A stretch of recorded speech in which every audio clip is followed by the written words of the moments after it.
오늘은 성탄주일입니다. 그래서 예수님의 오심이 어떤 의미인가를 살피는 것도 너무 중요하죠. 근데 이미 기독교는 한국 문화에 있어서 한국에 있어서 일종의 사회 문화로 깊숙이 들어와 있습니다. 그래서 뭐 대표적인 말들이 뭐 교회 오빠 뭐 이런 거죠. 그렇기 때문에 예수님이 오신 날에 어떤 의미일까를 믿지 않는 분들도 사실은 대부분 다 알고 계시죠. 그래서 오늘은 예수님의 오심의 의미보다는 예수님의 오심이 이 종말에 어떤 결국을 가지게 되는가를 살피면서 오늘 이 예배를 하나님께 드리는 것도 의미 있겠다고 생각이 됩니다. 오늘 본문은 아까 말씀드린 대로 마지막 7번째 나팔을 부는 장면이에요. 이것은 소위 말해서 그 최후의 심판을 나타내는 말입니다. 자, 첫 번째, 두 번째, 세 번째 나팔을 불 때 대단한 일들이 일어났었죠. 그러니까 7번째 나팔을 불면 굉장히 무시무시한 어떤 일들이 일어나야 될 것 같아요. 그런데 놀랍게도 오늘 저와 여러분들이 읽었던 본문은 전혀 다른 그런 내용이 장면이 연출이 됩니다. 그래서 어떤 선생님들은요, 이 본문이 7번째 나팔 재앙이 아니다 이렇게 얘기하시는 분들도 있어요. 왜? 심판의 내용이 없으니까. 그런데 분명히 요한계시록 10장 7절의 말씀에 보면 뭐라고 되어 있냐면 분명히 7번째 나팔이 불 때 하나님의 비밀이 완성될 거라 그랬어요. 이 하나님 비밀이 뭐라 그랬죠?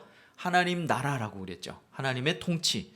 그게 완성될 거라 그랬으니까 오늘 이 본문은 7번째 나팔, 그러니까 재앙이 맞아요. 최후의 심판이죠. 이 최후의 심판은 과연 어떤 메시지를 우리에게 담고 있는지, 전달하고자 하는지 성탄주일에 한번 생각해 보기를 바랍니다. 자, 15절에 보니까 이 큰 음성이 7번째 나팔을 불자 어떤 일이 일어납니까?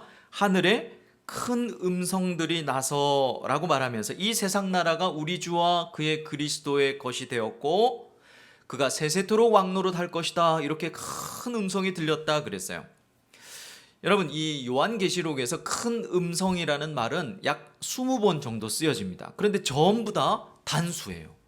큰 음성이에요. 그런데 딱 한 번 복수로 쓰여지는데 오늘 이 본문에 바로 이게 복수입니다. 큰 음성들이죠. 왜 그랬을까요?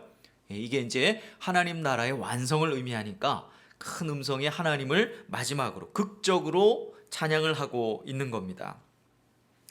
자, 이 큰 음성의 내용은 두 가지죠. 세상 나라가 하나님 나라가 됐다. 그리고 그분이 세세토록 왕노릇 하신다. 이거 두 가지입니다. 근데 우리가 성경을 읽으면 그냥 별로 잘 모르겠지만 특이한 부분이 있어요. 특이한 문구가 하나 있는데 그게 뭐냐면 우리 주와 그의 그리스도라고 하는 이 문구입니다. 우리 주와 그의 그리스도.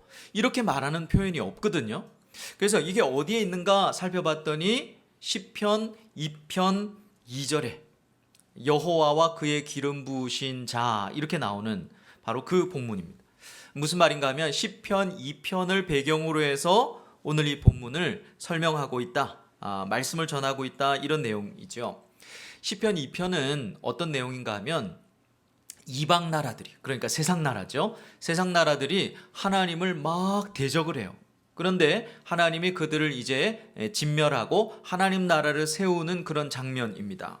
근데 거기에 보면 2편 7절인가요? 거기 보면 우리가 잘 아는 그 내용이 하나 나옵니다. 그게 뭐냐면 구하라 내가 이방 나라를 내 유업으로 주르니 내 소유가 땅 끝까지 이르리로다. 우리 단기 선교 갈 때 꼭 이렇게 한 구절씩 넣는 그 본문이 여기에 나와요.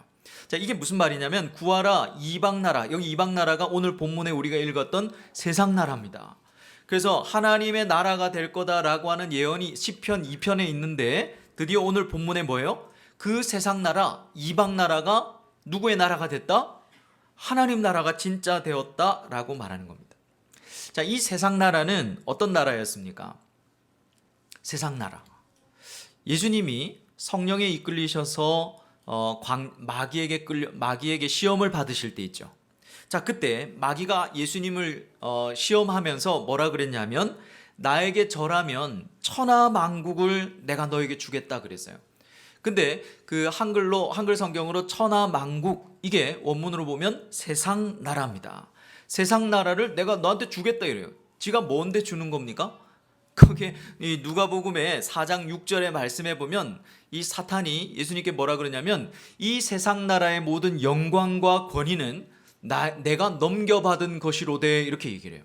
그러니까 하나님께서 사단에게 잠깐 맡겨 두었던 것이죠. 자, 이런 세상 나라를 어떻게 취하셨습니까? 피 튀기는 전투를 통해서, 전쟁을 통해서 마귀를 이기시고 예수님께서 이 세상 나라를 하나님 나라 되게 하신 게 아니었습니다. 우리가 앞에 살펴본 대로 사단은 놀랍게도 하나님을 대적하는 자가 아니라 하나님의 도구에 불과했죠. 어떤 도구였습니까? 세상 나라를 심판하는, 세상에 사는 자들을 심판하는, 그러니까 사단에게 속한 자들을 사단이 심판하게 하는, 이게 세상의 종말의 모습이라는 거예요. 사단은 결국 하나님의 도구로 말미암아 하나님 믿지 않는 자들은 세상에서 심판을 당하게 하시고, 또 하나님의 도구가 더 있었죠. 두 증인이었습니다. 두 증인이 누구였습니까? 이 땅에서 복음을 증거하는 교회 공동체를 도구로 사용하셔서 이 세상에 하나님의 백성들은 다시 회개하도록 하시는 도구로 사용하신 거죠. 세상 나라는 여러분 말세에, 종말에 하나님이 막 전쟁을 통해서 쟁취하는 게 아니라 하나님의 두 종들을 통해서, 교회 공동체를 통해서 세상을 회개하게 함으로 하나님 나라 되게 하는 거예요.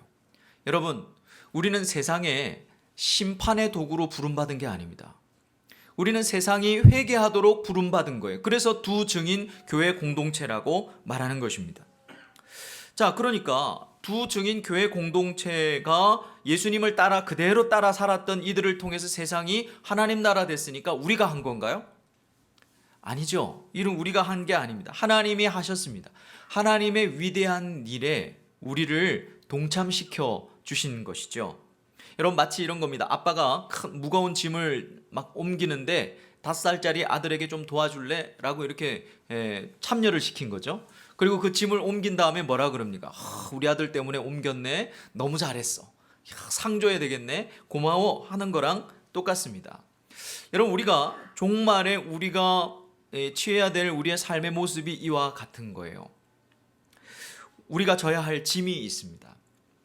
그 짐이 바로 주님의 짐이죠. 주님 뭐라 그러셨습니까? 주님은 이 짐을 지는 자들은 쉼을 얻으리라 말씀하셨습니다. 여러분, 이 말씀 충분히 이해하십니까? 여러분들에게 쉼이 있으신가요? 우리는 보통 일반적으로 어떤 무거운 짐, 삶의 어떤 무거운 짐을 내려놓으면 그리고 너무 힘들어서 좀 쉬어야 되겠어요. 이렇게 해서 우리는 쉼이라고 하는 것을 생각합니다. 그런데 저는 이번 주에 이 쉼, 정말로 저는 목사니까 주님의 일을 한다고 일반적으로 생각할 수 있지 않겠습니까? 그러면 나는 정말로 쉼이 있는가를 깊이 묵상해 봤고, 또 이원론적으로 얘기하는 건 아니죠. 우리가 보통 세상 일, 주님의 일이라고 하는 것을 좀 생각을 깊이 묵상을 해 봤어요. 쉼이 어디 있을까? 저는 사역을 하면서 목사님, 제가 너무 바빠서 너무 힘들어서 사역을 좀 내려놔야 될 것 같아요. 좀 쉬어야 될 것 같아요.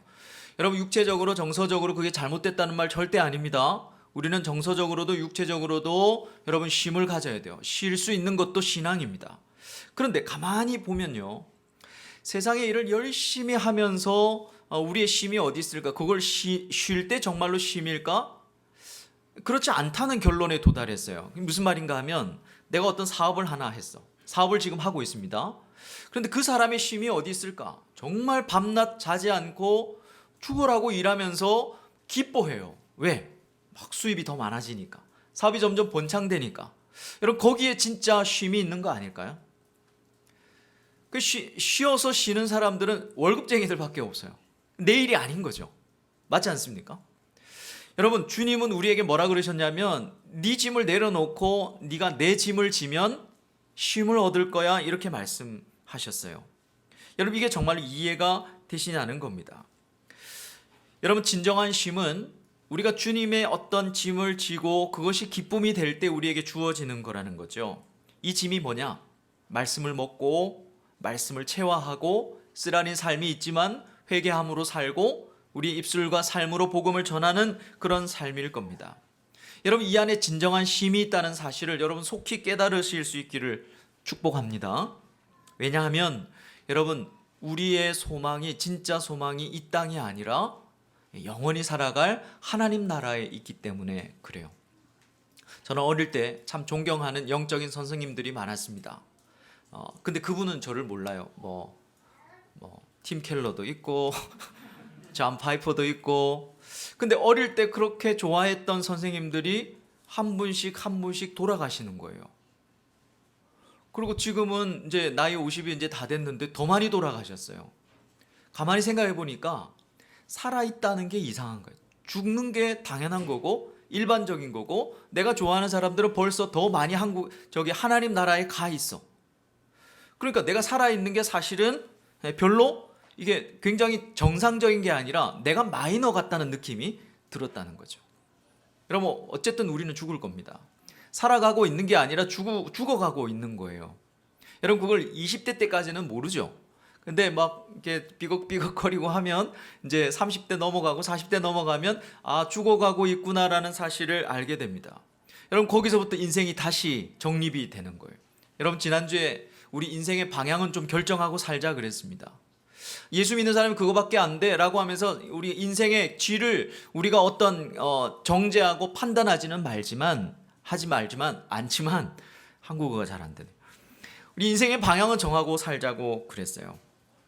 오늘 이 본문이 우리에게 그것을 말하고 있습니다. 자, 그러자 이 큰 음성에 반응해서 하늘의 24장로가 하나님을 경배합니다. 자, 앞서 우리가 24장로가 누구라 그랬습니까? 두 증인은 이 땅에 증거하는 교회 공동체고, 24장로는요 천상에 예배하는 교회 공동체다 그랬습니다. 그러니까 두 증인과 24장로는 같은 말이에요. 경배의 내용이 뭔가? 17절 같이 한번 읽어보겠습니다. 17절 다 같이 시작. 이르되 감사하옵나니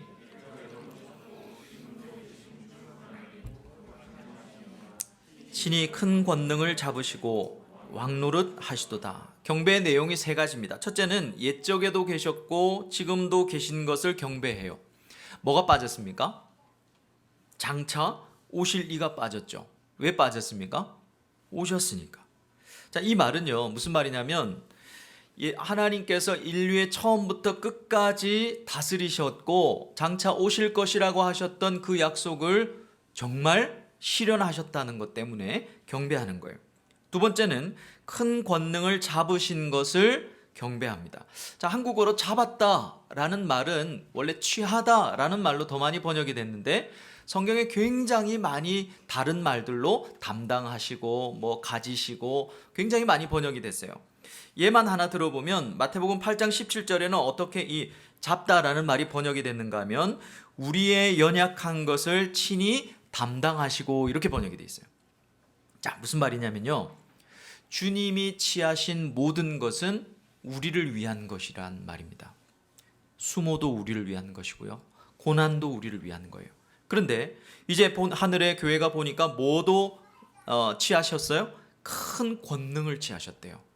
절대적인 권능을 이제 취하셨대요. 이 권능도 결국은 우리를 위한 것이란 말이죠.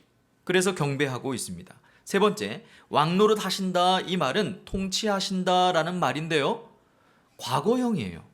그러니까 먼 미래 주님이 오셔서 이제 하나님 나라가 완성되면 통치하실 것이다, 이게 아니라 지금까지 사실은 하나님은 우리를 통치해 오셨습니다, 이렇게 예배를 하고 있다는 겁니다. 자, 이 큰 권능의 통치가 어떻게 나타나는가? 이제 말세가 되면 하나님의 통치가 확 드러나지 않겠습니까? 그때 이 통치는요, 하나님의 통치는 두 가지 측면이 있대요. 자, 첫 번째 측면은 뭔가 하면 18절을 같이 한번 읽어보겠습니다. 여기에 두 가지, 하나님의 통치의 두 가지 측면이 다 나타나는데 같이 시작. 이방인들이 분노하매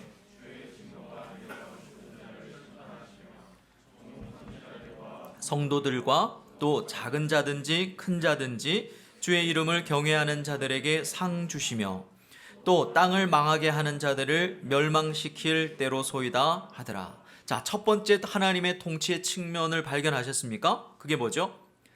진노하심이에요. 진노하심. 하나님의 통치는 진노하심으로 드러난대요. 자, 이방들이 분노하니까 주님이 진노가 내려왔답니다. 여기서 진노랑 분노는요 같은 말입니다. 한국어로 좀 아쉬워요. 좀 같은 말로 번역을 했으면 좋았을 텐데 같은 말입니다. 이방들이 막 분노하니까 하나님이 분노를 막 내려버리신 거예요. 지금 우리가 하나님 어떻게 찬양합니까? 주의 자비가 내려와 내려와 이렇게 하지만 그때는 주의 진노가 내려와 내려와 2절을 불러야 되는 거예요.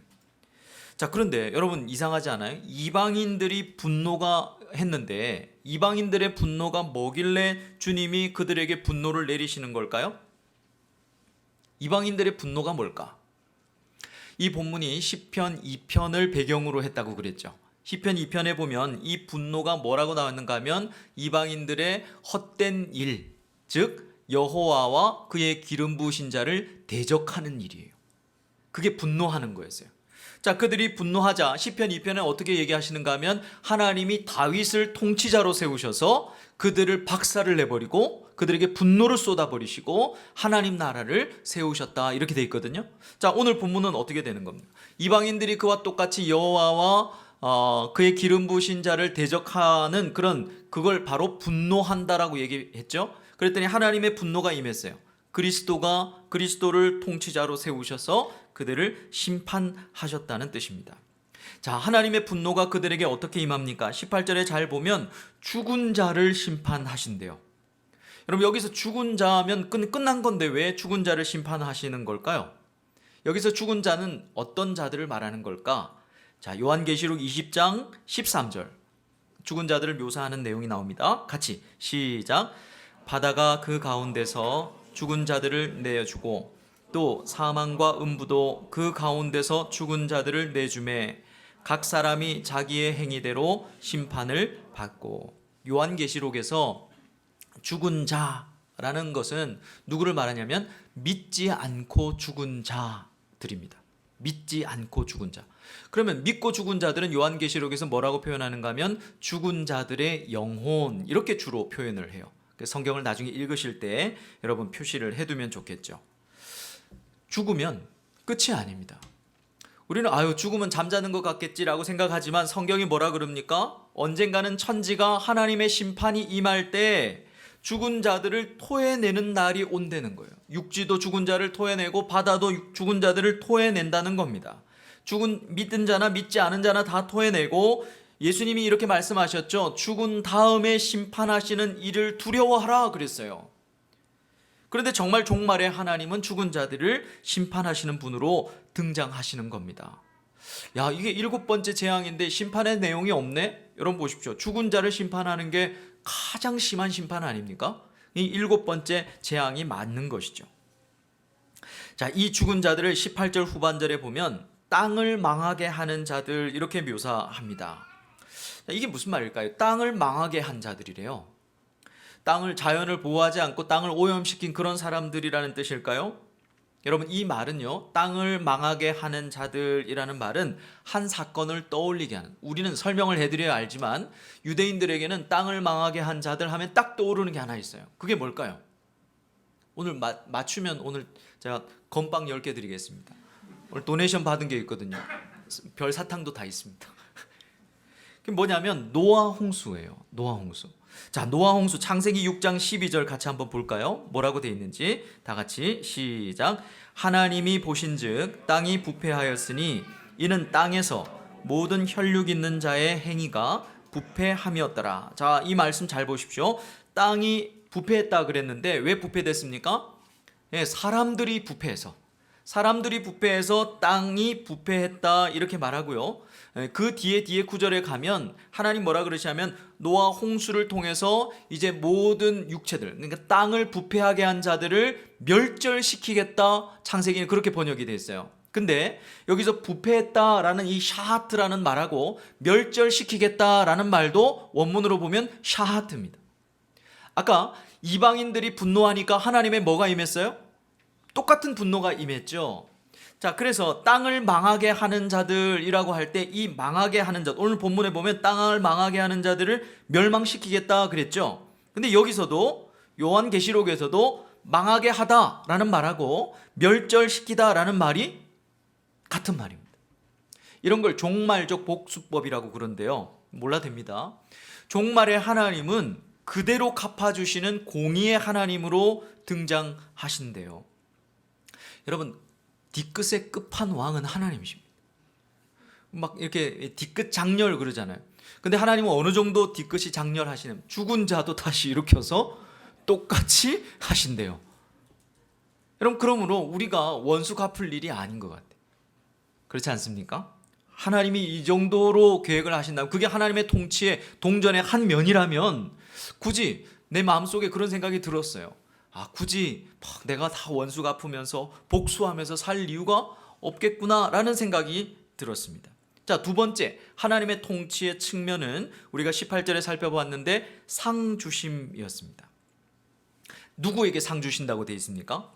종, 선지자들과 성도들과 또 작은 자든지 큰 자든지 주의 이름을 경외하는 자들에게 주십니다. 여기서 상은 때로는 품삯, 또 대가 이런 의미도 되는데요. 말세에 우리에게 주시는 상 주심, 하나님의 통치는 때로는 한 면은 진노하심인데 무시무시하죠. 근데 한 면은 뭐예요? 상 주심이래요. 말세에 받는 상은 어떤 것을 의미하는 걸까요? 우리 어릴 때 그런 얘기들 많이 들었습니다. 열심히 충성 봉사하십시오. 하나님 나라에 가면 면류관을 주실 거예요. 큰 상이 있을 겁니다. 여러분, 더 열심히 일하시면 천국의 아파트가 50평은 넘어가야 되지 않겠습니까? 이렇게 얘기를 합니다. 근데 놀다 온 사람, 또 예배 때마다 자꾸 저한테 윙크하는 사람, 잠을 자는 건지는 잘 모르겠지만 그런 사람들은 개털모자 주는 그런 차등이 있는 그런 상일까요? 아닙니다. 오늘 본문 잘 보십시오. 작은 자든지 큰 자든지 주의 이름을 경외하는 자들에게 주는 상이에요. 차등이 없는 상입니다. 여러분, 이 상 주심은 하나님의 통치의 또 다른 측면이 뭐라 그랬죠? 진노하심의 반대말이에요. 진노하심의 반대말이 상 주심이고, 이 상 주심은 우리가 받는 구원을 의미합니다. 여러분, 구원이 상이에요. 목사님, 그건 예수 믿으면 구원 받는 건 알아요. 근데 교회 열심히 충성 봉사하면 하나님이 또 그냥 이 플러스 알파로 저에게 주시는 상이 있잖아요. 여러분, 우리가 그렇게 생각하잖아요. 안 가봤으니까 저도 모르겠어요. 더 있을 수도 있어요. 그런데 오늘 이 본문을 잘 공부를 해보니까 하나님이 말씀하시려고 하는 건 뭐냐면, 얘야, 네가 구원이 뭔지를 모르는구나. 구원이 뭔지 모르는구나. 이렇게 말씀하시는 것 같았어요. 여러분, 이 구원, 이 상이라고 하는 것은요, 다른 게 필요 없는 완벽한 상입니다. 참으로 구원받을 백성들에게는요, 내가 저 사람보다 내가 더 열심히 해서 하나님께 더 큰 칭찬 받아야지, 이런 개념이 어울리지 않아요. 주님은 상 주시기를 기뻐하시는 분이 맞습니다. 그래서 여러분, 우리 요한계시록 앞에 2장 3장에서 소아시아의 7교회에 편지를 보내셨잖아요. 그때 이기는 자에게는 내가 이런 상을 줄 것이다 라고 말하면서 몇 번?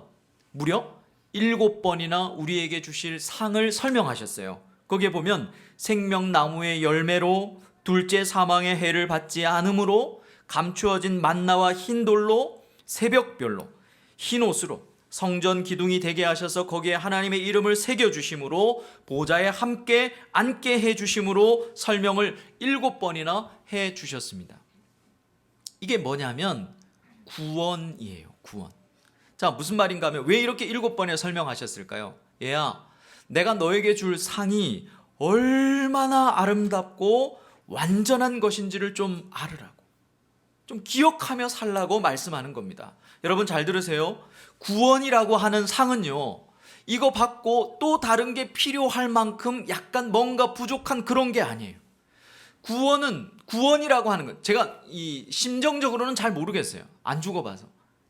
우리가 구원을 받았지만 아직 완성된 건 아니니까 잘 모르잖아요. 이 구원이라고 하는 거, 하나님께서 요한계시록에 설명하는 이 완벽한 퍼펙트한 이 상은 뭐냐면 다른 게 전혀 필요 없는, 이것만으로 충분하고도 충분한 그런 상이에요. 여러분, 우리가 그랜드 애플 그냥 무한 이용권 어떤 그런 쿠폰을 받았으면요, 편의점에 1+1에 목숨 걸지 않습니다. 그렇지 않습니까? 내가 1+1 그거 하려고 그랜드 애플의 이 쿠폰을 갖고 있는 사람은 그런 거 가지고 목숨 걸지 않는다. 우리가 받을 구원은 다른 상이 필요 없을 만큼 완벽한 상이다. 그게 하나님의 통치의 방법이라는 거예요. 자, 그때 어떤 모습이 이제 마지막으로 연출이 되는가? 19절입니다. 같이 읽겠습니다. 시작. 이에 하늘에 있는 하나님의 성전이 열리니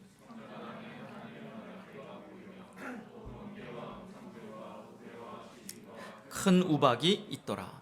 자, 그때 하나님의 통치가 완성되자 하늘이 열렸다 그랬어요. 혹시 비슷한 사건 떠오르는 게 있습니까? 하늘이 열리는 사건. 예수님이 공생애를 시작하시면서 받으셨던 게 뭐죠? 세례죠.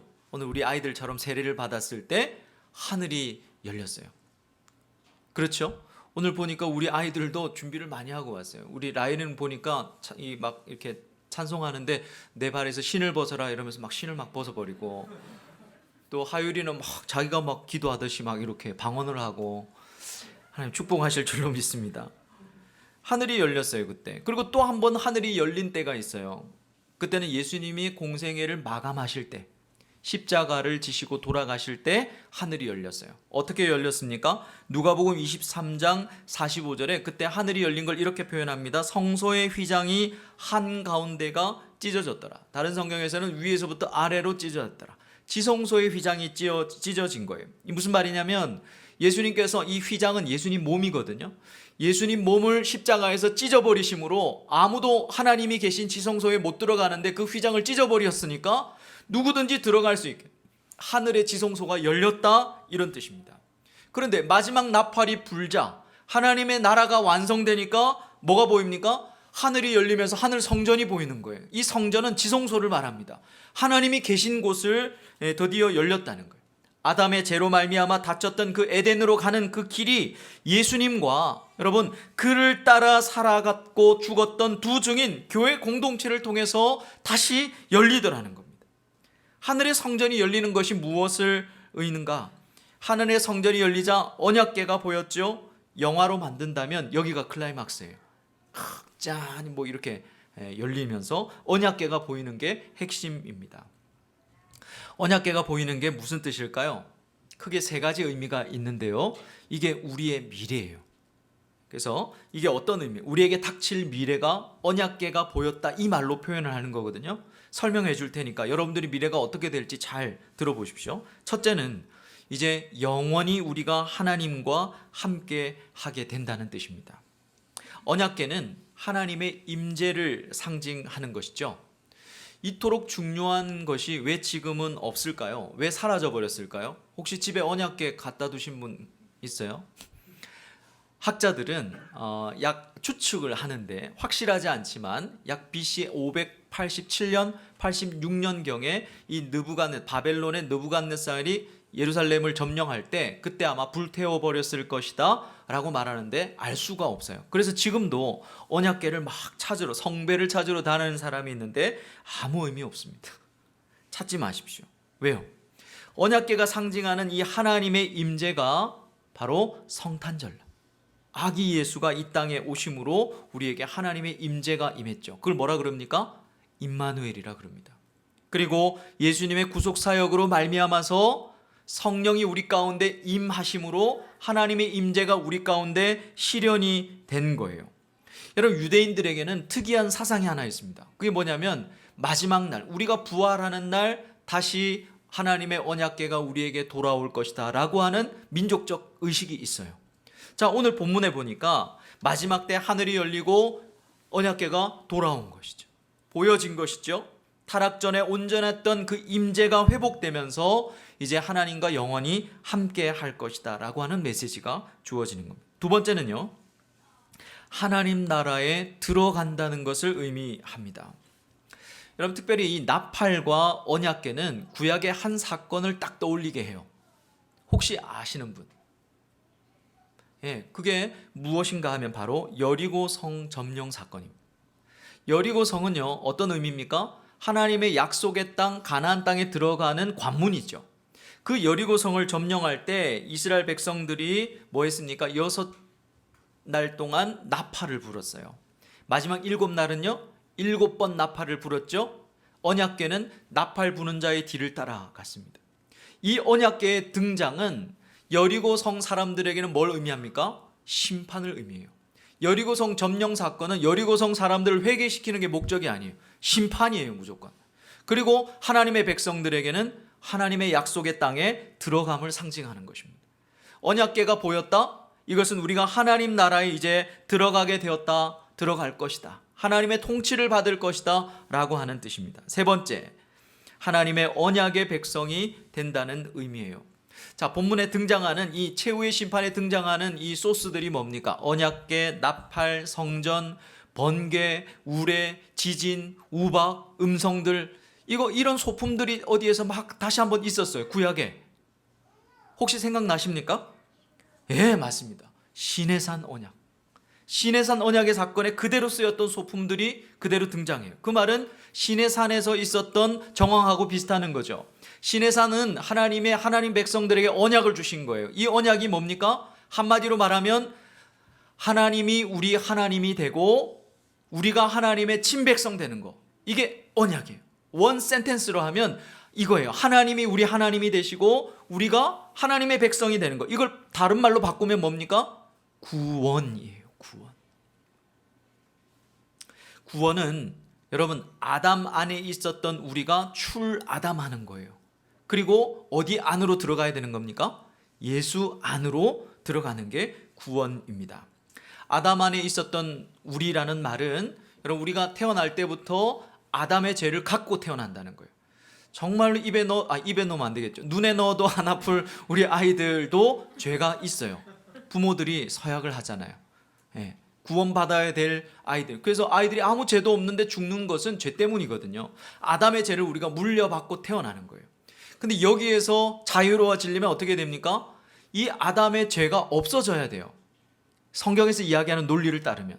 근데 모든 생리적으로 태어나는 사람들은 다 아담의 죄를 갖고 나니까 예수님께서 어떻게 합니까? 죄 없는 모습으로 오시기 위해서 딱 한 가지 방법밖에 없어요. 일반적으로 태어나서는 안 되고 처녀의 몸을 통하여 성령으로 잉태되는 방법밖에는 없는 거예요. 저는 이게 되게 막 마음에 안 들었어요. 처녀 몸에서 성령으로 잉태되다. 이걸 누가 믿어요?